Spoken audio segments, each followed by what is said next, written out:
setiap hari selalu bersedekah. Bersedekah adalah amalan yang dilakukannya mengandung keberkahan. Bukankah setiap orang mukmin wa fi amwalihim haqqun ma'lum lis-sa'il wal mahrum? Bukankah di dalam harta orang-orang yang beriman ada hak baik untuk dirinya maupun baik orang lain yang meminta maupun yang tidak meminta? Kita kerja keras, kita berusaha, kita balik pulang pagi, siang sampai malam mengumpulkan harta.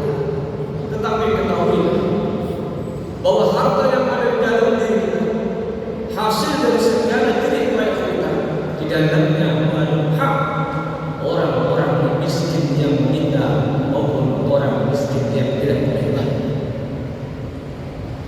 Maka siapapun di antara kita yang ingin mulia dunia akhirat, bahagia dunia akhirat, hidup penuh dengan keberkahan, bahkan 70 badan yang akan melimpah, dihindarkan oleh Allah Subhanahu wa Ta'ala, dan rezekinya semakin bertambah dan bertambah, selamat dari siksaan kubur, selamat dari api neraka, dan akan mendorongnya berebut masuk surga Allah Subhanahu wa Ta'ala.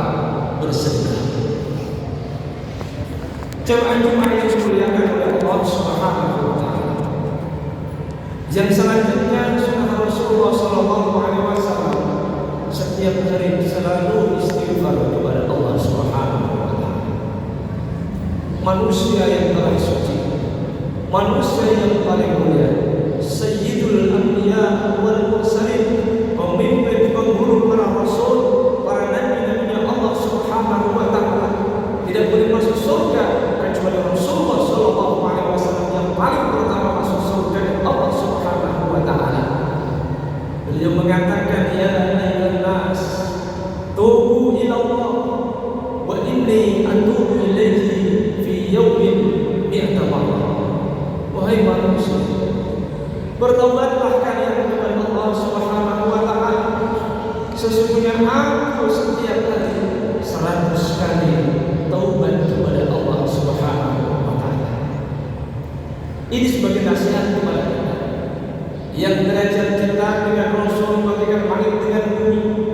Kita jauh dibandingkan Rasulullah Sallallahu Alaihi Wasallam, tetapi Rasul setiap hari bertaubat, tidak hanya sekali dua kali, 100 kali minimal Rasul taubat kepada Allah Subhanahu wa Ta'ala.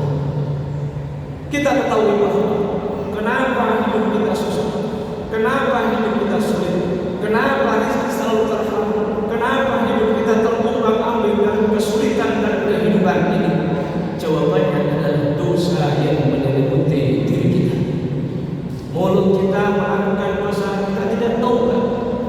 Mata kita melakukan dosa, kita tidak taubat. Otak kepala kita melakukan dosa, kita tidak taubat.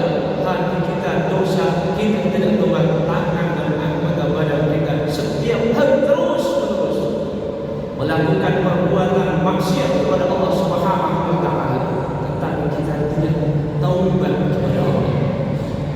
Disinilah tertutupnya rezeki. Inna rajula la yufadu rizqahu bi dhanbi muslim. Seseorang tertutup rezekinya sebab dosa-dosa yang banyak. Seandainya selalu setiap